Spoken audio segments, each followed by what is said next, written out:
Thank you for tuning into Monday Morning Conversation with Pastor J and T. Drake. Grab your coffee, tea, or milk, and let's talk about the topic for today. Let's get the conversation going. All right, everyone, welcome back. You are with Pastor J and myself, T. Drake, podcasting on Another Connection, and we are here with another fabulous topic, and we're going to be talking about part 2 of Hunter, Husband, and Pray. But before that, you guys know what we have to do. We're going to cue the music, and then we'll jump right into this topic with my lovely co-host, Pastor J. We will be back. God's gift through His word. It's God's gift through His word. It's God's gift through His word. It's God's gift through His word.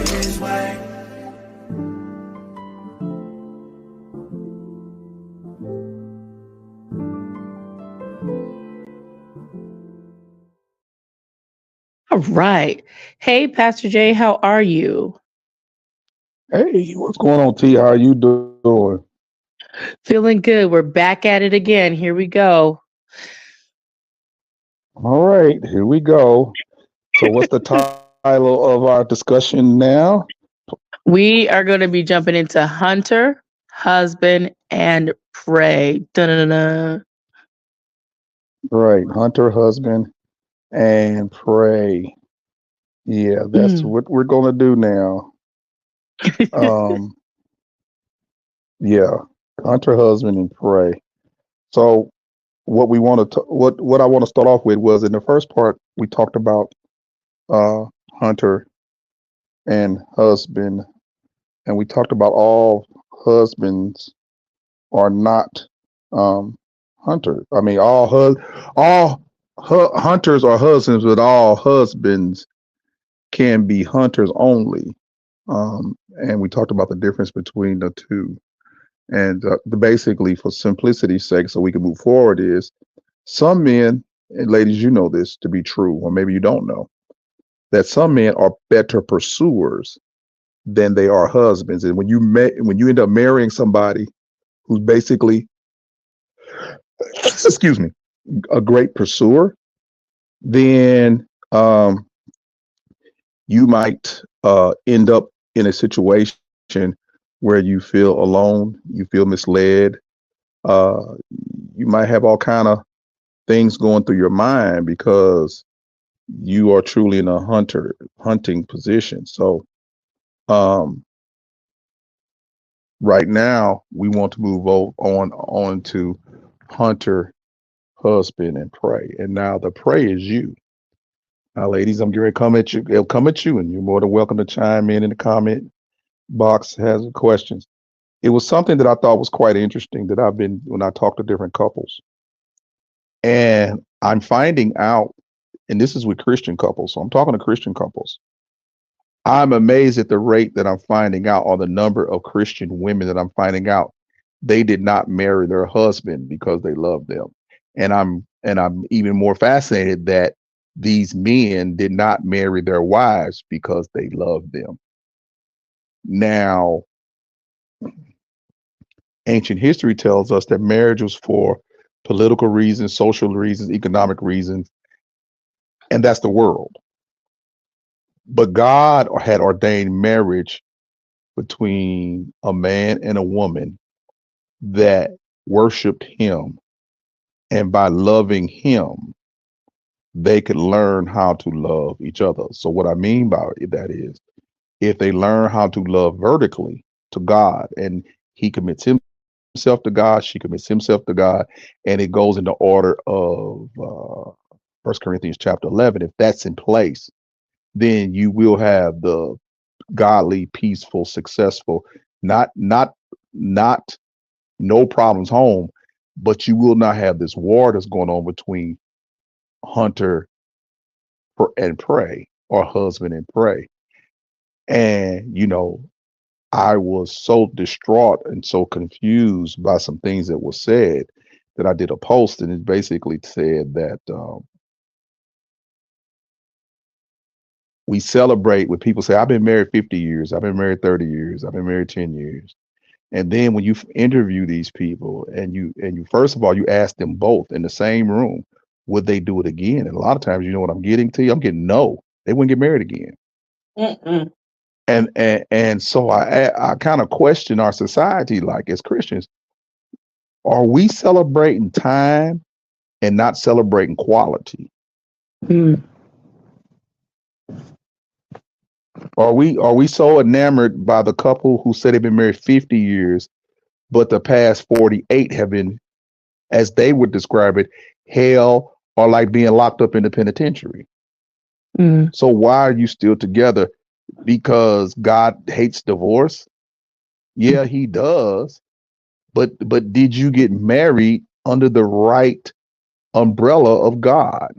Or did each one of you have a motive other than a godly good motive to be together? You know what I'm saying?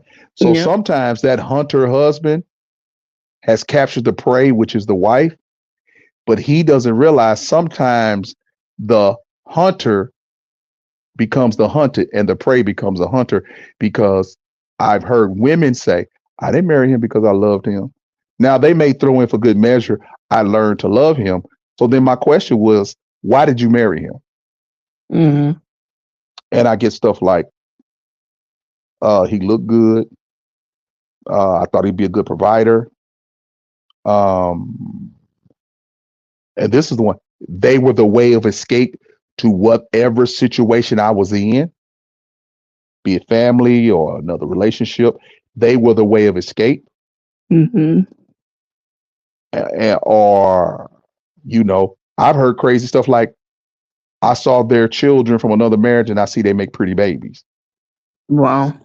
So you have this thing where it's years down the line in a marriage. Is that the best that you got for spending that much time with each other?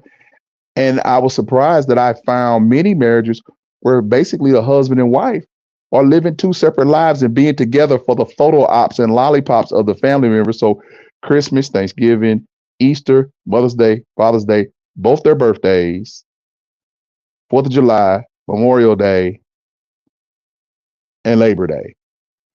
So 9 or 10 days out of the year, they come together in front of people, family members, and they pretend like they're in a loving relationship, but they're just in a situation that is convenient now. And I found that was disturbing. Now, I'm just going by what I've witnessed. I can't say that this is the majority, but the fact that you have people in their 60s and 70s and been married, you know, celebrate marriage, and then when you ask them would they have done it again with each other, and they said no. And that, I find that quite interesting, because at some point these men think they're getting over, and these women have ulterior motives for marrying them, because I'm sure that some of the motives I've named, if they would told the man, I want to marry you just because you make good babies, I want pretty babies, I want to marry you because I'm getting out of this situation and I need you to get me out of this, or I'm marrying you because you're a good provider, I'm marrying you, whatever you want to put on it, other than you really love him and you care for him and you want to live a life with him.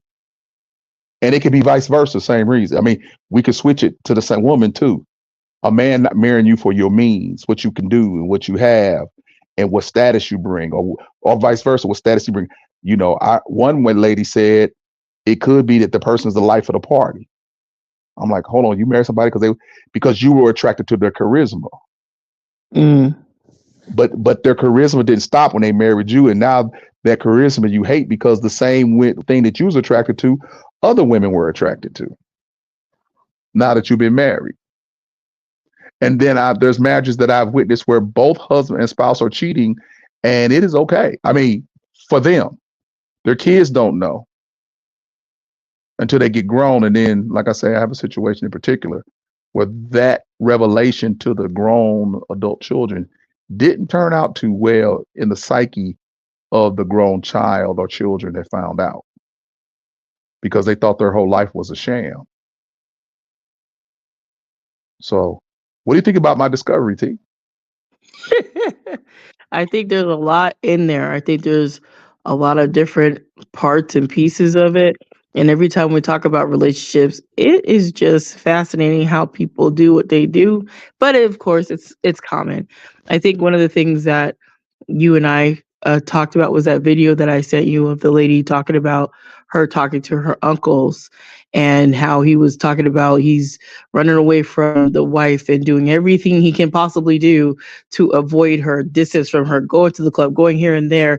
And she's trying with all her might to talk to him, to do whatever. And he's putting up the wall and she's having a fight to just get emotionally taken care of, just get to him. And he's just like, no. And I think you made something about that. Why should she have to do that? Why should she have to fight for your attention? This is your wife. Why should she have to do all of these acrobats just to get your attention? And you're running every which way but towards her so you guys can deal with whatever it is. And that's supposed to be healthy and that's supposed to be good. What kind of marriage is that? Yeah, I mean, yeah, what kind of marriage is that? Mm-hmm. You know, what do you expect to get out of that? You know, and and again, it's common, but this lets you know how fallen even we are when it comes to marriage. Mm-hmm. You know, and I think the marriage part was probably talked about first. You know what I'm saying? The marriage was the first thing to fall. Mm-hmm. The relationship between Adam and Eve, what I'm saying is the curse that was put on Eve of wanting to desire to control your husband, that had, if that's been going on since the beginning, then you can see how we end up where we're ended up. Mm-hmm. Because she's fighting for whatever reason. Like you remember, the story was the niece asked the uncle, did he love the aunt? And he said no. But he said she made me the man I am today.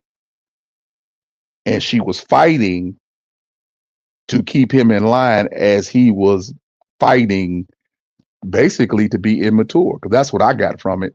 If it wasn't for her fighting for him to grow up, he would have never grew up. And now that he's old, he is happy that she made him go up. But he didn't even say he loved her then. Now, you know what I'm saying?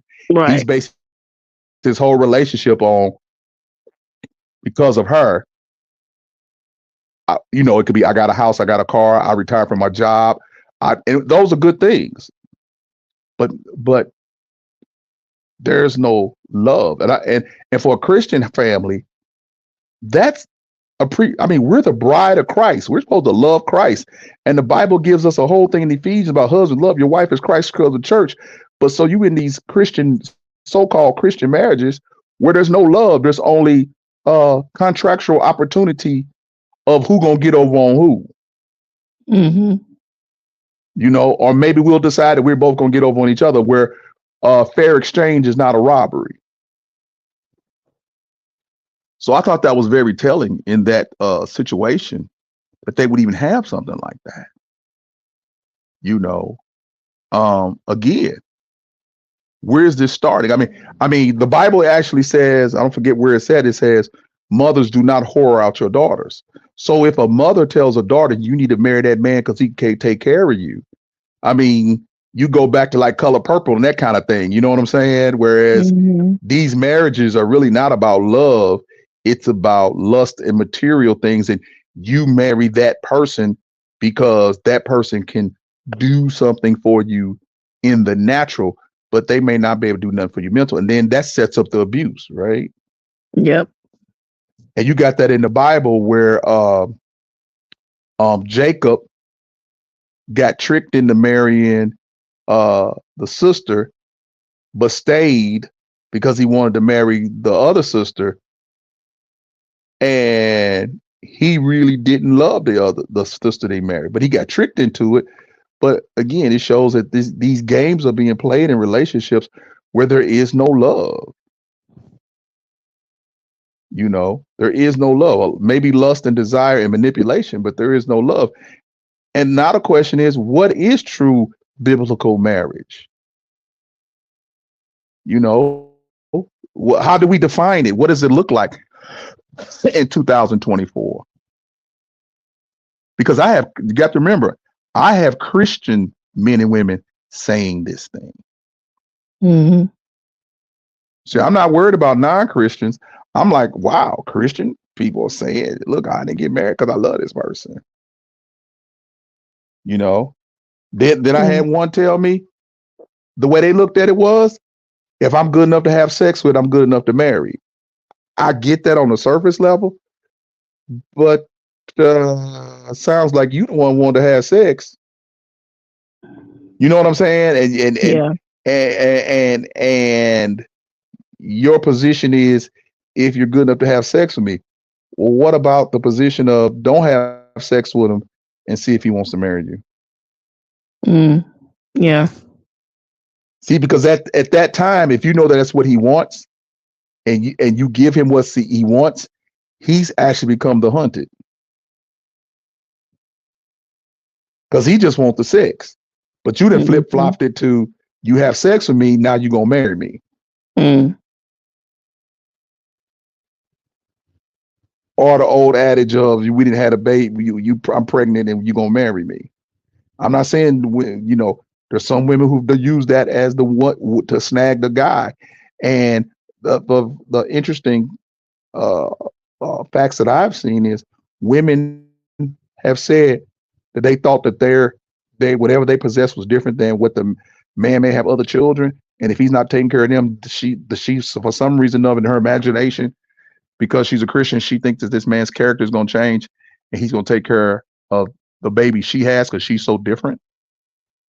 You know, I think that's a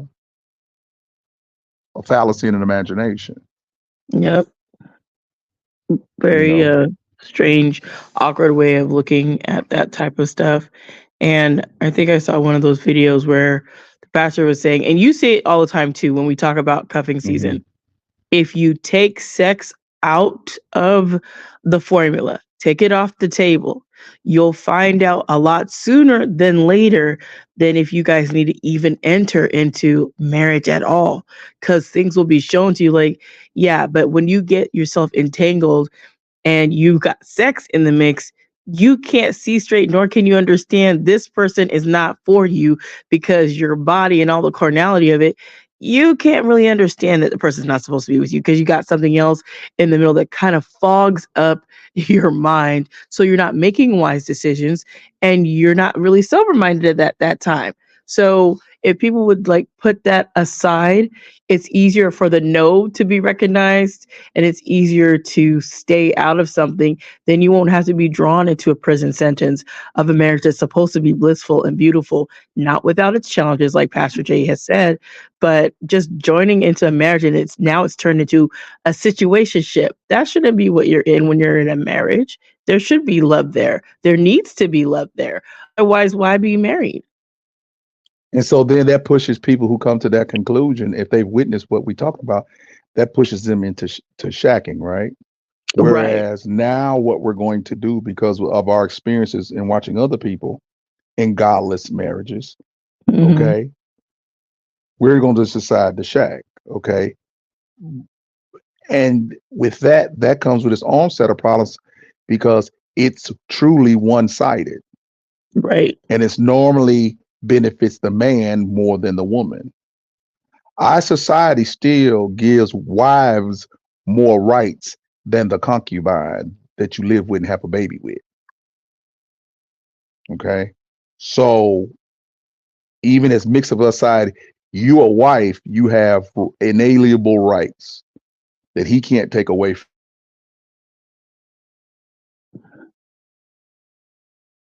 Thing you do is really, the court's going to look at it as a business deal. Y'all are partners with a child or children, and there's no commitment on his part. There's no commitment on your part.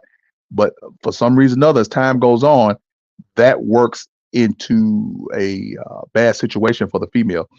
I know of a situation where, as a man left his wife, he was married for 50 years, left his wife at year 25, lived across town with his mistress for 25, grew old. So he was in the house for 25, out of the house for 25. lived across town, still married with his mistress for 25, the last 25 years of his life. And then when he died, the wife, still the wife, and she got everything that the mistress thought that she had been working for to get. But the wife took precedence legally. So she got rolled hard and put up wet for 25 years. Think about it. She used up, if she started at 25 messing with him, she's now 50. So her youth has been used up, right? Yeah. If she started at 30 or 40 messing with him, she's now 65 and have nothing to show for the years she shacked with him. Because the wife, of course, ceremoniously and rightfully so, when he died, she had to leave she couldn't take nothing but a broken stove.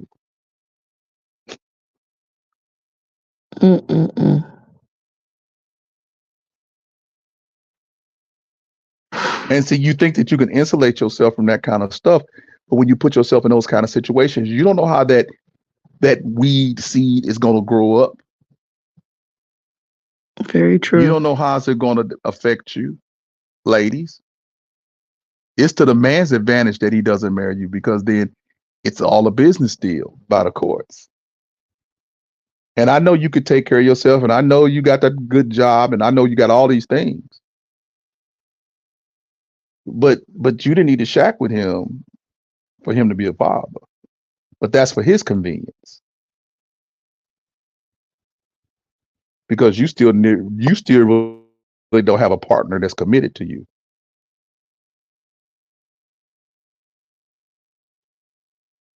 And now you got a child involved, and you might be less likely to even consider really leaving, because you're thinking at least he's here as the father. But you're suffering mentally, emotionally, and spiritually because he has a relationship with the daughter, but you don't have a relationship with him as his what? Mate, concubine. You're not his wife, girlfriend. I mean, I don't know what adjective they're using these days to describe that situation, Yeah. But it's not a good situation for the female. Right, because like you said, there's no legal protections. There's nothing you can do. So when you're saying you want to take this or that, the courts, like you said, the courts legally don't see anything like that. And even the thing when people say, well, we're common law, that is nothing more than just shacking for many, many more years.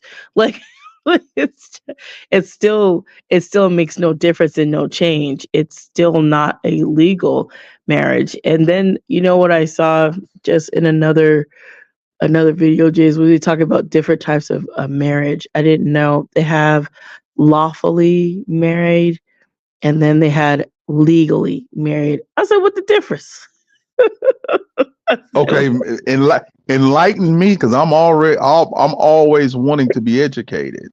Well, so I was watching this. They said if you do legally married, that's you go to the courthouse, you get legal documentation. Now that the state is involved in your marriage, if you get a divorce, then you got to go through the state, all of those things. If it's lawful marriage, then you get your attorney. Both attorneys sit down, they draft up things, kind of like going back and forth, negotiating how the marriage is going to go. You both sign it, and the courts are not involved. There's nothing. So if you get a divorce, the courts won't be involved. I was like, how does that really work? But that's what they said. So unless somebody breaches the contract, correct, then the courts will be involved. Right. So it's like a prenuptial agreement. Basically, what you're telling me, it's a nuptial agreement that includes probably prenuptial stuff. Right. So it's a nuptial agreement. Mm-hmm. This is what we're gonna do. We are put in contract. We're gonna split the bills 50-50. Yeah. There, as much detail on how the marriage. We're gonna have sex on Monday, Wednesday, and Friday, and every other Saturday. Mm-hmm. Yeah, that's interesting. Isn't that crazy? Yeah. And see, again, this is man-made carnality. Mm-hmm. to satisfy there's no spiritual sacrifice Right. and commitment from neither party, you know. And both of them sometimes, it's interesting to see a marriage where both of them are playing each other. Mm. Both of them think they're getting over on the other one. But and again, the issue with me is you have lived years like this. Yeah. Excuse me. With my nose. You live in years like this. Mm-hmm. This is your norm to live in quote unquote hell and a jail cell. I don't see the benefit. I don't think God's going to reward you for just hanging in there. I don't think that's what he meant. I didn't want to change that situation either. Like, because I remember you were talking about somebody told you that, right, God hates divorce. But if that being the case, yes, we know that. But if you do not like what you're in, why would you continue to stay in something like that? And then you want to tell everybody, well, we've been married for 50 or 45 years. But like you said, almost all of it has been a nightmare, but you want to stay in it. Why wouldn't you leave that situation instead of continuing to put yourself through the nightmare and the other person through the nightmare? Both of you split so you can get rid of this nightmare, but you want to continue to stay. What benefit is that, like you said, Pastor J, to either of you to continue to stay and ride this thing to the dirt till death do you part? You guys are going to put each other in the grave, and it's not going to be for anything good. You give each other ulcers already. Yeah, well, think about this. If God hates divorce, how much more do you think he hates a marriage that's not under his control? This is not submitted to him. Yeah. I'm going to say it again. If he hates divorce, how much more do you think he hates ungodly marriages that say they're under God and they're not? They're under opportunities. Okay. The problem with America is not the divorce rate. The problem with America is what you do before you end up in divorce court. Why are you marrying this person? Mm-hmm. See, for there to be a divorce, they say that's the problem. That's just a symptom of a bigger problem of we've lost the biblical standard on how we should look at marriage. Mm-hmm. Now, I don't care what the world does. I mean, the world has messed up marriage altogether because the world say you can marry, 2 men can marry, 2 women can marry, and then we know that bestiality is coming because once you're on a slippery slope, you can marry your dog, you can marry your pet. That's coming. You can marry a tree soon if you want to. Matter of fact, I saw one thing where a lady married a ghost. Oh no! Yeah, wow. Yeah, a married lady say she married a ghost. She's married to a ghost. And she talks to the ghost. She said the only problem is there's no physicality. So she married the ghost, then she divorced the ghost because there was no physicality. Duh, it's a ghost. Pastor J, that would sound like the one where the gentleman, he married an animated character and divorced animated character because there was no love. Yeah. I said, what?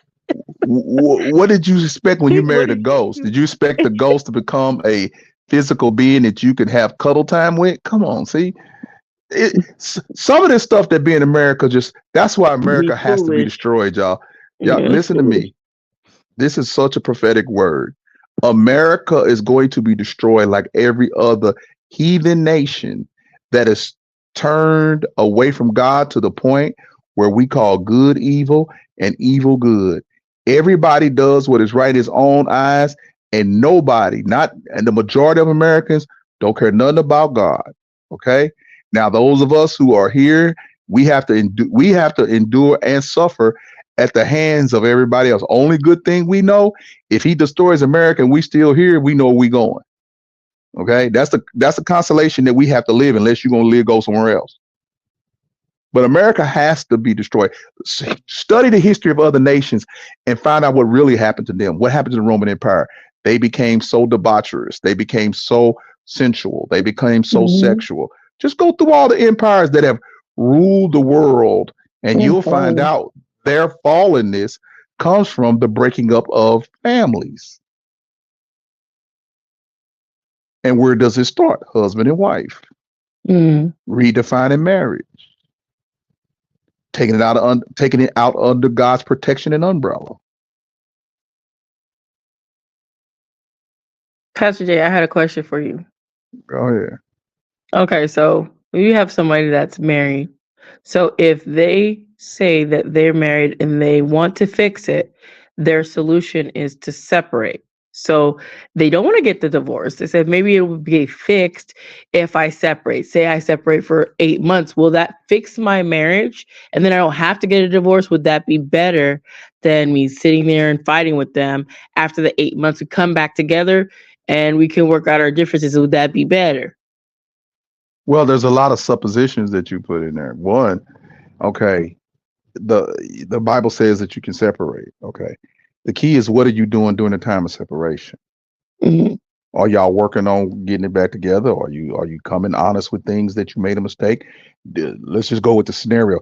Are you willing to tell your husband that you only married him because he was a good provider? And then is he willing to tell you he only married you because you got a big booty? You know what I'm saying?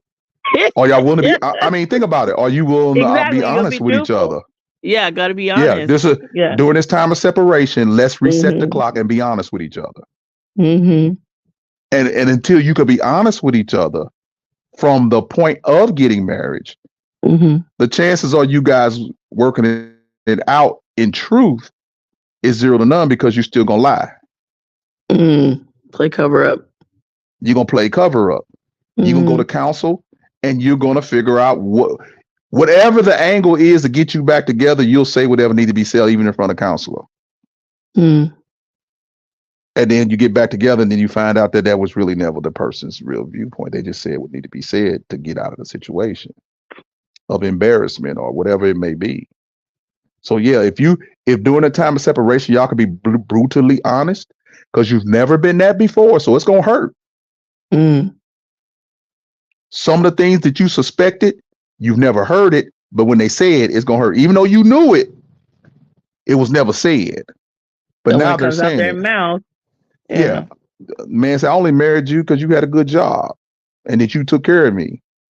And really, at first, you didn't require that I do anything but sit here and be with you. You know, you were blood in the water. I got you doing cuffing season. You follow what I'm saying? Yeah. Can you handle that?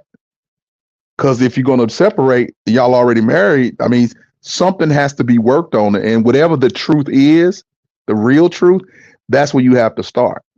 Because any place other than that, it's not going to work. But again, but we see it don't have to necessarily work. Y'all just got to agree to be miserable together. Y'all come back together, and the truth is, watch this. The truth is, we're both miserable. We don't want to be honest with each other to that level, but let's be honest with this. We don't want a divorce because we want to put on a show for everybody. So you do your thing, I do my thing. Just respect the home. You've heard of situations like that. Just respect the home and respect me. Respect me. Now watch this. Respect me. Don't let me see it. But honor means you keep that same level of respect when you're not with me. So you're not asking me to honor you. You're asking me just to respect you. So that means, yeah, no phone calls, no nothing gonna happen at your house. But I don't honor you because as soon as I get out of your earshot, your eye shot, I'm doing my thing. That this honors what I say I respect.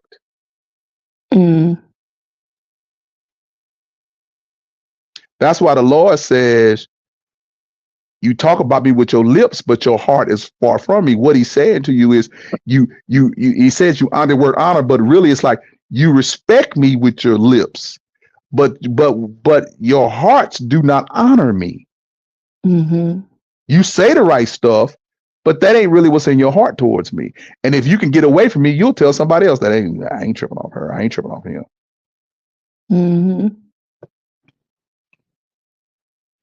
So yeah, you can get separated and try that. I can't say it won't work or will work.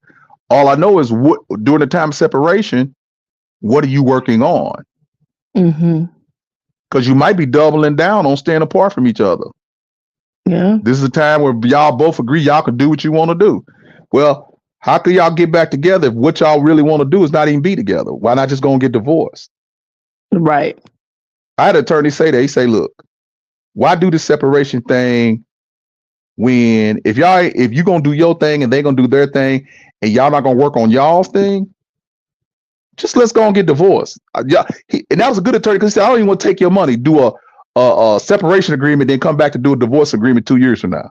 Because all y'all done during the separation agreement is legally be married and still go out and violate every marriage vow you got that you took. Just get divorced and get over with it. And hold up, you're not that important. Don't think more of yourself than you should. There's people in your family already know that y'all raggedy. You think you fooling them. You're not fooling them. They can tell. Y'all don't never show no affection towards each other. Y'all barely talk to each other. They can tell. Mm-hmm. Your kids may not be able to tell because they grew up with it being lopsided. The kids are always around mom and daddy's never around, but mama never says nothing. Until one day mama says something, and now that kids looking like, well, when was this going on? Well, it's always been going on. What? You know, or living separate lives in the marriages was beneficial for one or both to move up the ladder in the world, get their education, get their degrees, and get the pro their job. And then all of a sudden they get old and retired. Now they want each one to become Don Juan. And it's not going to work. Because for 40 years, our situational understanding has benefited both of us. And now you want the ushy gushy, let me hold your hand. No, that's and with men, if you train them to be that over 30 years, and now tell them you want what the mistress has, the ushy gushy part, because the mistress needs that. She wants the candy, she wants the flowers. You didn't want that, you didn't need that. You was doing your thing. Now you want it. It's not gonna happen. It's not gonna happen. You know, and you just switch it up to the male side, you know. All of a sudden you want something out of her that you never wanted from her, or you got something else and now you want it all out of her. Well, if she's gotten used to not giving it to you, what do you expect? You know, situations are fine. Again, as long as there's understanding. But we're talking about a phenomenon that I thought was interesting. Like we're going to these anniversaries, and we're just really celebrating time. And see, I'm the kind of person I won't celebrate quality. I don't need to celebrate time. Yeah. Because it gives a false illusion of quality. Yeah, I think I like your point though that we had discussed earlier about if someone's in your presence and they are not going to treat you how you need to be treated, then they don't need to be in your life, regardless of what type of relationship they are, be it the wife, be it a friend. If they're not going to treat you like that, you don't need to be in my life, and goodbye to you. I don't need that kind of drama in my life. I believe that to be true too. Why would you want to have people like that? Period. Yeah, you have lived to be the Bible says 70, and I'm at 70, and that means I got 10 left. Why do I want to spend the rest 10 more years of my life fighting with people that say that they respect me and love me, and I really know they don't? Just to what? Yeah. What's the point in that? Just to what? Exactly. So they can come to my funeral and talk about how they didn't like me? No.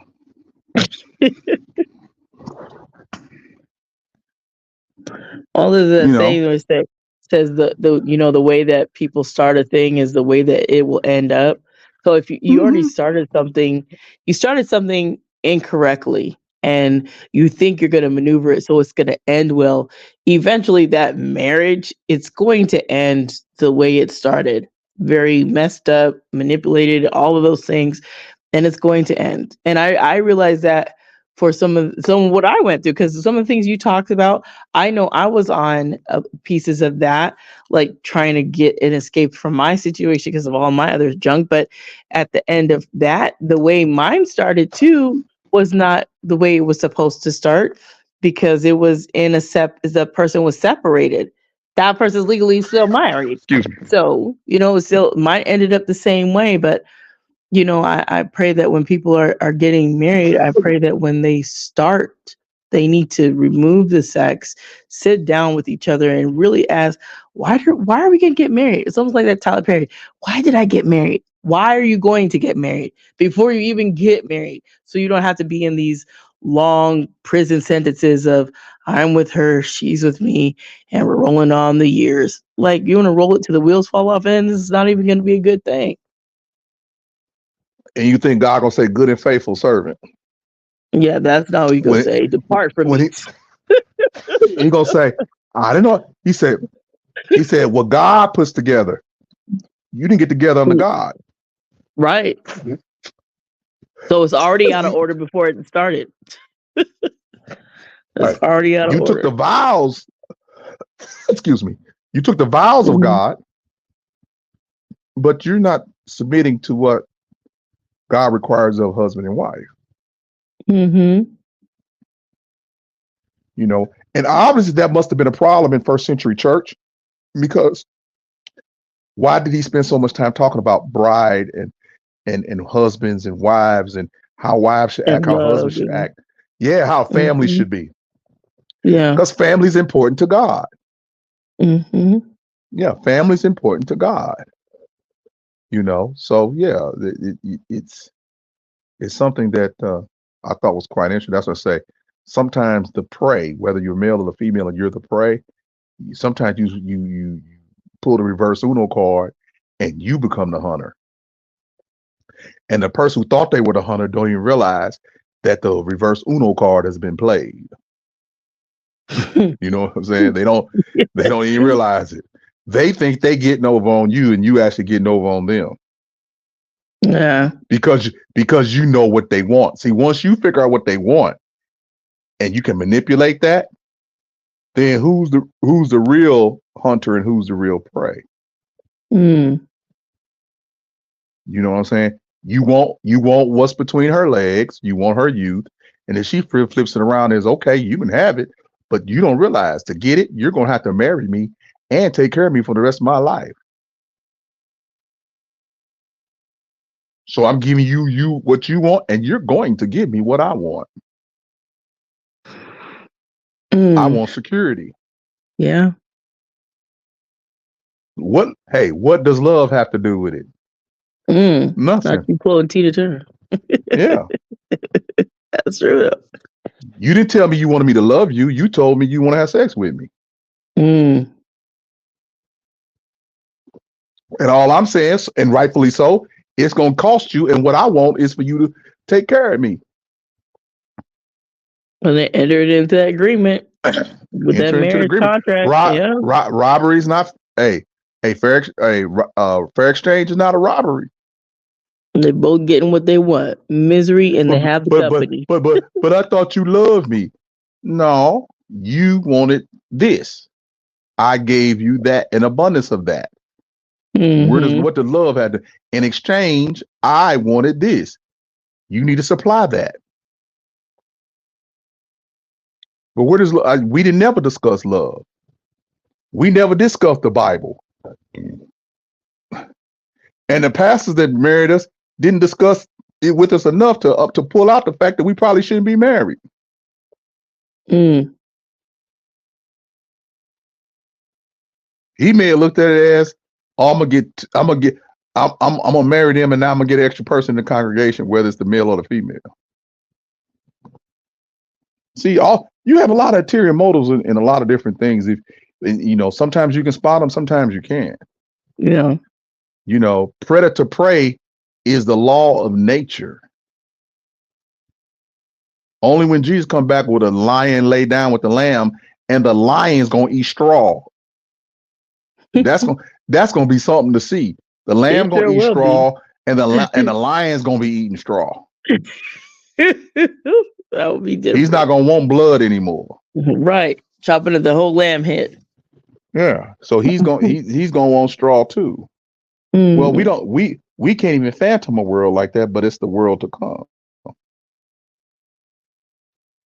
You know, maybe there's no marriage in heaven because the commitment to God is so strong that if you committed to God, you can be committed to another person for a time in eternity.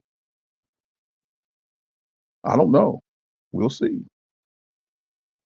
We'll see. So yeah, that's basically it of what I wanted to talk about until we talk about the politics, but we're gonna talk about that the next time. Oh, Just a quick Trump. The funny thing about it, Trump is every time they do something to him, it's interesting to watch because I'm not neither. You know, I'm conservative when it comes to finances and money and stuff like that. I'm liberal on some things when it comes to society and social. So I'm basically independent. But it's kind of interesting to me that the more they do to Trump, the more popular he becomes. It's like Robin Hood. Right. You know what I'm saying? Right. Like black men are starting to head towards Trump because the brothers who have been convicted wrong, been pursued by law enforcement wrong, they looking at Trump like, now you know what it feels like to be us.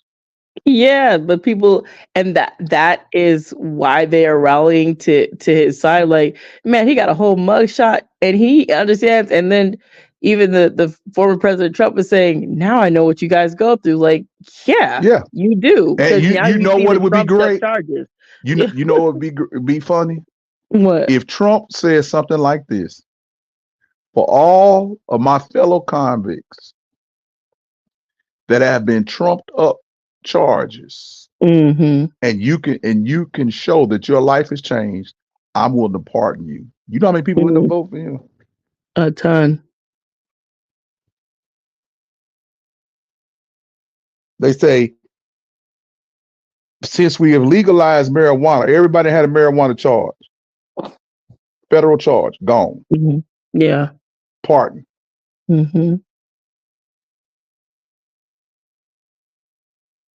Everybody pardon. Victimless white collar crime, pardon. You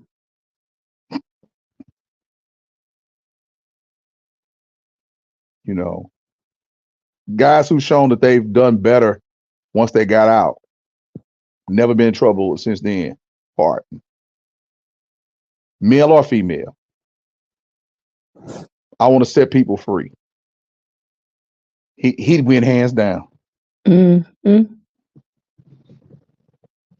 Because the one thing the Democrats are not doing, to their detriment, they're not talking about the black male. Yeah. All they're talking about is the females and the LGBTQ community. They're not talking about the young black men are getting locked up every day. Black Lives Matter is dissipated, and that was the biggest ripoff of them all. Yeah, unfortunately. A lot of money and a lot of effort went into these people, the original starters of it, becoming rich. And they represent both ends of the Democratic Party, female and LGBTQ. And now they faded to black. Yeah, well, of course they did. They got their millions. Of course, I know. Yeah. You know, to stay out there, they're gonna get criticized even more. So they, you know, what happens with some of these people, they make their money, they get criticized for doing it, and they just drift off to obscurity. They're not gonna fight about this. To come on back into the fray, no way. Nope. But stay out of it. Stay away. Don't let your ego get you tripped up. Yep. Don't let that pride. Well, I did so. Don't do it. Don't do it. Yep. Because they're gonna put another microscope up you, and you're gonna be talking about going to the penitentiary. Just leave. They talked about you. They off you now. Thank God. Move on with your life. Yep. Because you got your lick. You got your lick. You got over. Move on with your life. Yeah. You tapped into the movement at the right time and created a movement. and you made a lot of money off of it, and now it's back to obscurity, business as usual. So yeah, we can talk about that another time. So we did 2 shows today, so I'm proud. Yes, we did. We got down and dirty in the muck and the mire of it all. Well, not the Yep, first one, but this one. yep. So I am done. You're done? I'm done. That's all you got to say? That's all I gotta say. I'm done. Oh, okay. Well, what do you want to do now? You want to wrap it up? Yep, let's wrap it up. Okay, go ahead, Pastor J. All right, you can catch me at all podcast platforms, Spotify, SoundCloud, and every podcast platform. Just put in your search engine, Walk in Truth Radio Network. That's Walk in Truth Radio Network. You can also find us on 3 Facebook pages, my personal Facebook page, Walk in Truth Radio Network, and Walk in Truth Christian Fellowship Church. And you can also find us on YouTube, Walk in Truth Radio Network. So it's real simple to find us. We can be found anywhere and everywhere that video and audio can be found. So again, we thank everybody for listening. Me and T have some hot topics. And we just pray that you will listen, subscribe to either or both of our channels, and continue to enjoy the commentary. And if you got any questions about us coming together and you want to be a guest, please get in contact with her. Where she can be contacted, because I will always come onto her platform to do this.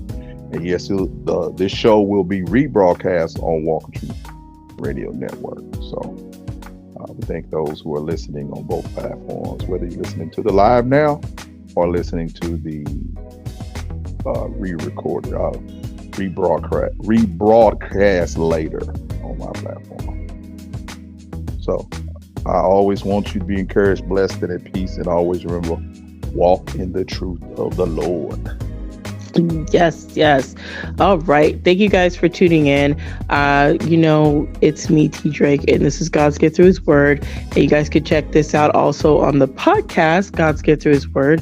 And like Pastor Jay said, if you want to be a guest, you can email GG, 2 G's, THW, the number 18 at gmail.com if you want to be a guest, as well as I've been broadcasting at night on lives talking about different topics at 10 at night. So if you want to check it out, if you're up, tune in live, or you can always check it out later.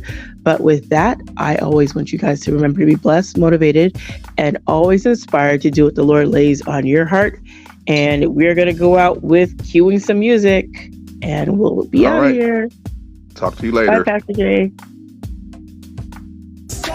Jay.